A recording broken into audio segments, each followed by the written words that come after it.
Slindela, good afternoon. The Wits University students say they will continue with protest action despite the shutdown now being called off by the union. Can you explain what's happening?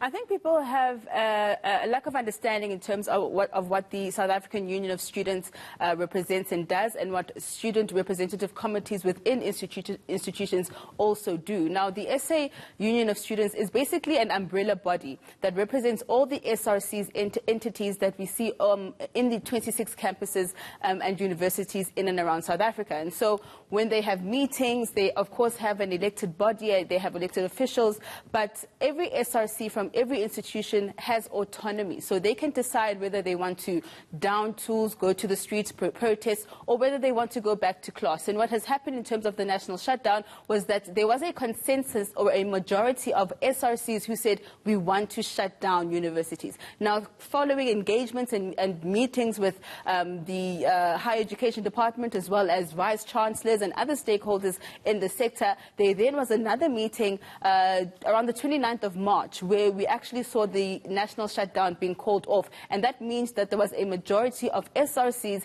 within the union of students that had decided that, you know what, we can call off the national shutdown, get off the streets and continue with engagements within boardrooms. And that is what the SA Union of Students is saying, is that the struggle continues, but just off the streets of our country. So let's just take a listen to what they had to say to me. I must make this clear. It's not the SRC at Wits that wants to continue. It's students and people at Wits who want to continue, right? And the reasons relate primarily to the fact that, and the decision to continue is yet to be charted way forward in terms of the plans of how to continue and whatnot. And that will happen tomorrow. I think you might have realized by now that tomorrow we'll be having a prayer session in the evening. The prayer session will basically be an attempt to try and heal from the scars that we suffered over the past few weeks, right?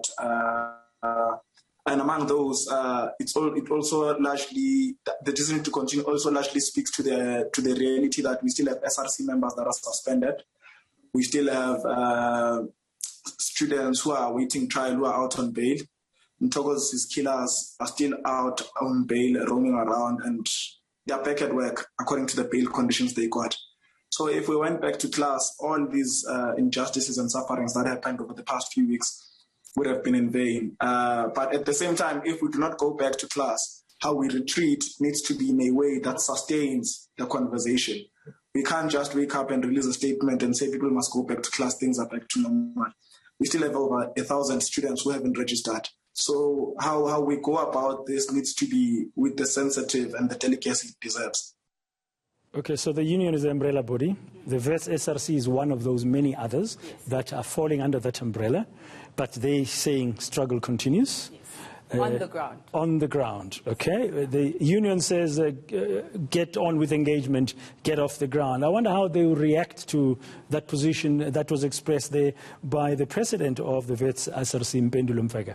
Well, I had an opportunity to actually speak to one of the NEC members of the SA Union of Students, and they're saying, you know what, if Wits, as well as the Wits SRC, gets a mandate from its students to continue with protests on the ground, they have every right to do so. They will not stand in their way. But in terms of a national shutdown, that has certainly been called off. A majority of SRCs from across the country are saying, let us get off the streets, let us carry on with classes. We don't want to fall behind in terms of the academic year. And in terms of the engagements that we've had so far with stakeholders from the sector, there have been commitments made. So there are still long-term goals that need to take place in terms of free education, in terms of the issue of historical debt. But in terms of the immediate issues that they had concerns of in terms of financial exclusion, students not being able to register, those issues have seemingly been resolved. There have been commitments from majority of the universities to allow students to register despite their historical debt.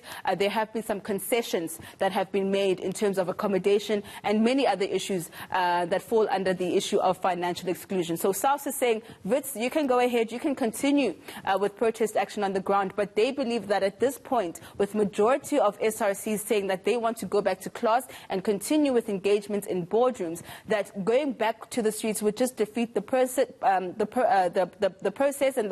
protest would just be delegitimatized, especially because, Bradan, many of the students and many of the universities are studying online. So it's very difficult for these SRCs to actually get numbers to get onto the streets and be able to have actual protest action. But let's just take a listen to what Bongani had to say to me. Wits as an institution, Wits as an SRC that finds its expression in the Higher Education Act of 1997. As an SRC, they can decide what to do as a statutory body of that institution. They are a legal entity, so they can decide what to do at their institution, of which we cannot stop. But as for national, where all SRCs came and gave a mandate, no, we do then stop. Because also there's SAUs, and then, as I've said, then there's SRCs, and then there are students. So students would give a mandate to their SRCs, and their SRCs would give them a mandate to the South African Union of Students. So if then the students of Wits have given them a mandate, given the SRC a mandate to continue, we cannot then interfere with the workings of that respective or individual institution. They have every right to do so. So an individual institution can do what it wants if it's got a mandate from the students. That's what the union executive men, they're saying, Bongani Mahlangu. But the union has called off the national shutdown. So where to next?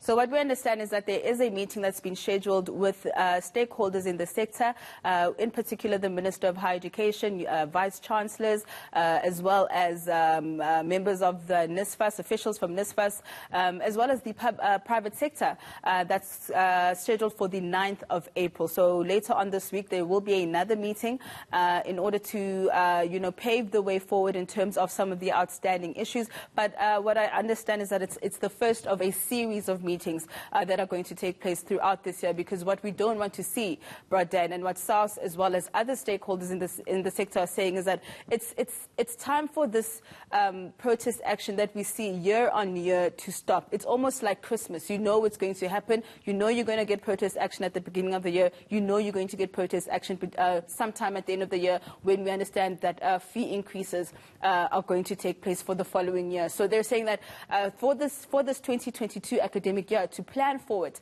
a number of meetings are going to take place where we're going to prevent this issue of seeing students having to protest and have fatalities like we saw this year. Let's take a listen. If we look at the meeting of the 30th, that would be the meeting after the day after we have met with the ministry. So I was set with SRCs, and the threshold was met for the meeting to proceed. When we looked at the credentials, the Wits SRC was not present in that meeting.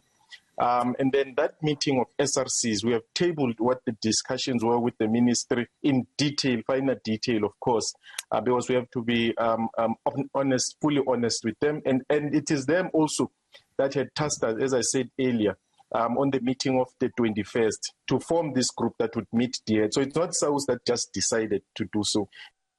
It's Bongani Mahlangu from South. Lindelo, as you were talking there about they don't want to get back to where we've seen such scenes, including fatalities, I was thinking maybe, just maybe, in memory of Mthokozisi Ndumba, the man who was killed by police. There is a court case, of course, going on in Braamfontein during one of the days that the students at Wits were protesting. Just maybe in his memory, there'll be a solution this year for education, for the sake of the future of the country. We have to find out. We cannot have what we saw this year. I think having somebody die and lose their life in terms of a legitimate cause, I don't think anybody is disputing the fact that we need solutions when it comes to funding of tertiary institutions, but we cannot see the violent scenes. And I think when it comes to law enforcement, that's where we also need to start to see some reforms as well. Everyone has the right to protest. They have the right to go and voice their concerns, but law enforcement and the way I think they manage the crowds is also something that needs to be looked at. And that right has been there, enshrined in our Constitution since 1996,